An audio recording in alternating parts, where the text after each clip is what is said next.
E a questão é esta: há algum fundamento para haver pessimismo colonial? Há fundamento, porque o país tinha 1.200.000 pessoas. Era pobre, era miserável, não tinha meios para viver bem sequer aqui. Íamos gastar uma fortuna, como gastámos, em armamento, em equipamento, em navios, enfim, o investimento era inicial, não é? Sem sabermos o que era o futuro. Reparem que o mundo não era conhecido. O mundo não era conhecido. Ainda havia pessoas que acreditavam que o mundo era plano e que a seguir caía-se num precipício. Não sabia o que é que havia do lado de lá. Portanto, era uma aposta no escuro. No escuro. Bom, e depois a questão era esta: e será rentável? E isto será rentável? Se calhar não é rentável. Bom, e se fosse rentável, como é que era?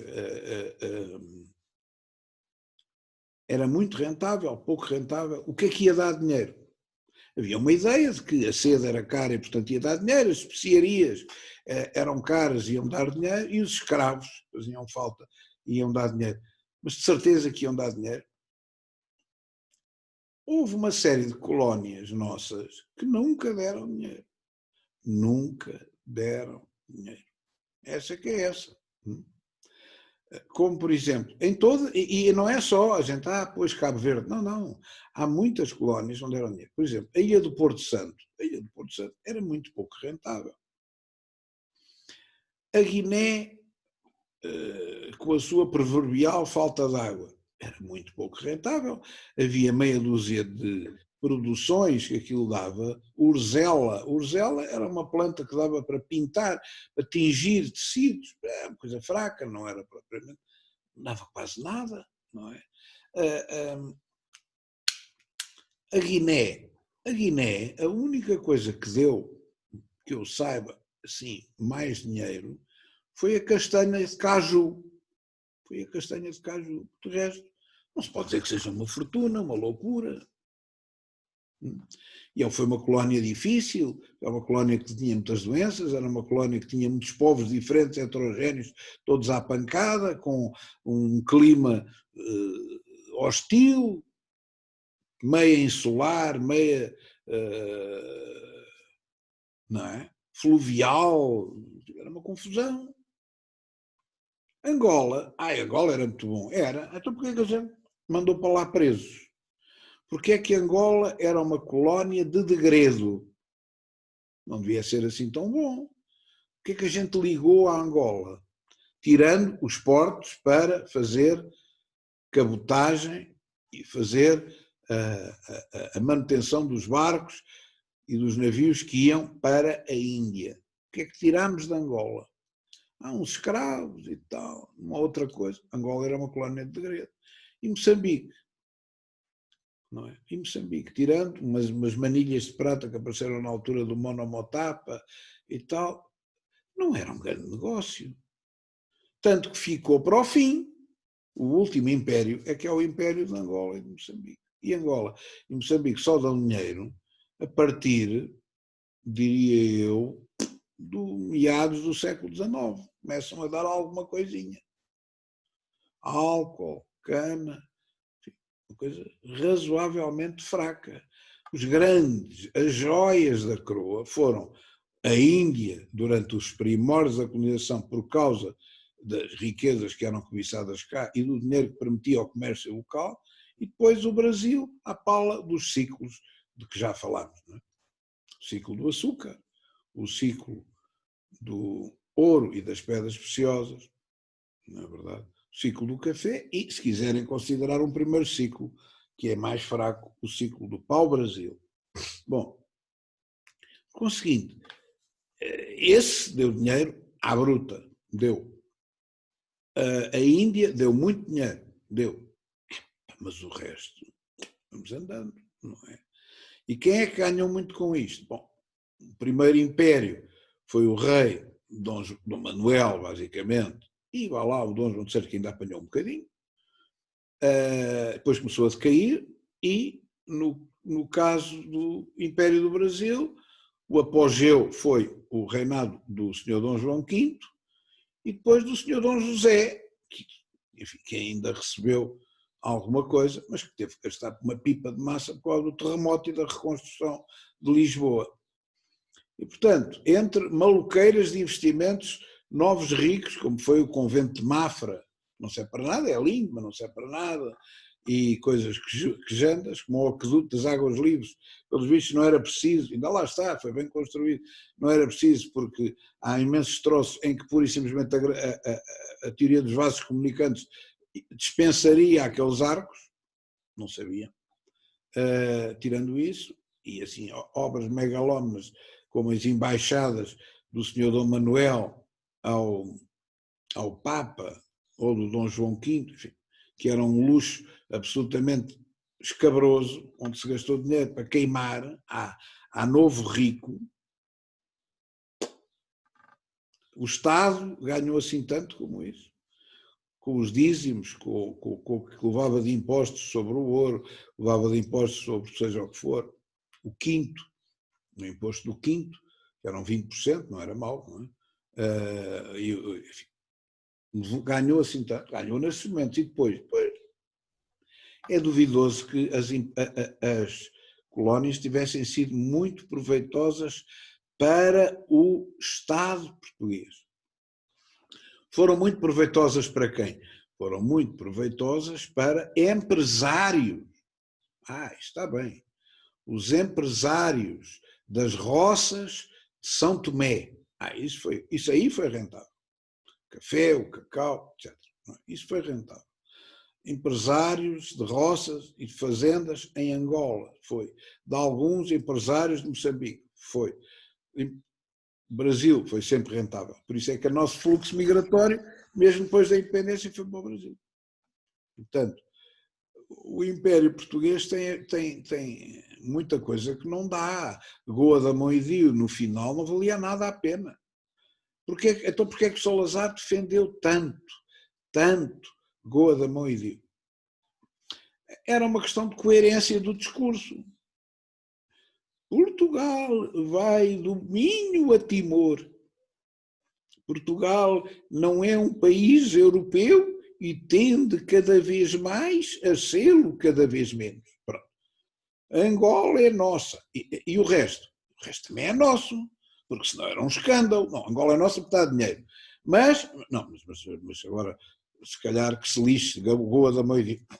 Não percebem? Não há coerência no discurso, não pode ser tudo a defesa integral da pátria pluricontinental. E, portanto, temos que defender o que é bom e o que não presta tanto também tem que se defender. Esta é que é a lógica. É só esta a lógica. Mas não era por uma razão tão económica direta. Havia colónias que davam prejuízo, que não eram rentáveis ao Estado português. Não eram rentáveis. Viviam ali à tona, mas não eram rentáveis. Nunca foram rentáveis. Eram pouco rentáveis. E as praças fortes do Norte de África foi a maior ruína de todas, porque aquilo é que não dava peva. Era soldados, guarnições inteiras, sempre paga, remunerados, paga.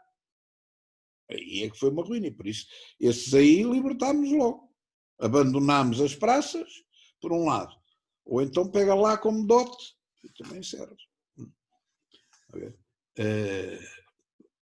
E depois houve coisas inadmissíveis de que eu não falei ainda, como por exemplo um governador de Timor que vendeu a Ilha das Flores aos holandeses.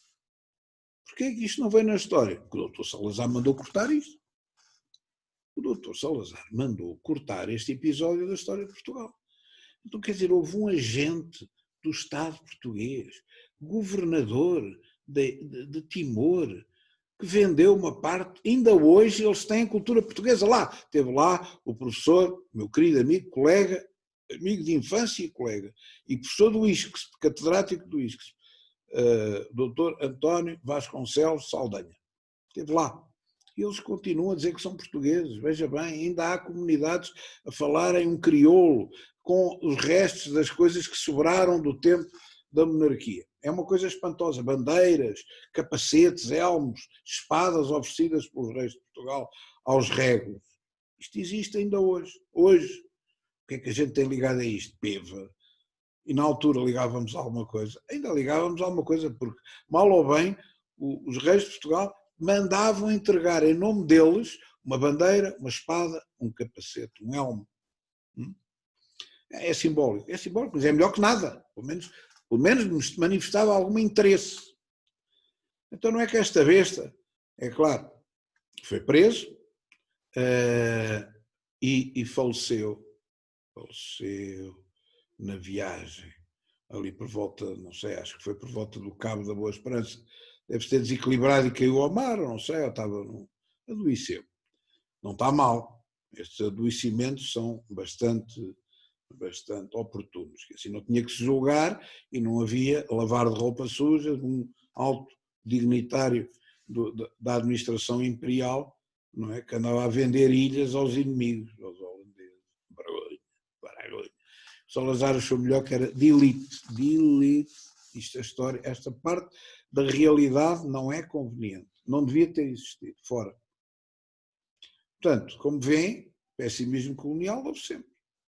Mas não é um pessimismo que tenha a ver com direitos humanos. É um pessimismo que tem a ver com o dispêndio e o sacrifício, não vale a pena. É como a história da escravatura. Quando a escravatura foi abolida e o tráfico primeiro foi abolido, os ingleses, porque ficaram sem escravos, por decisão judicial, eu já falei disto, não é? Há um precedente, chamado caso Wilberforce, que cria um precedente em que não é possível em Inglaterra existirem escravos.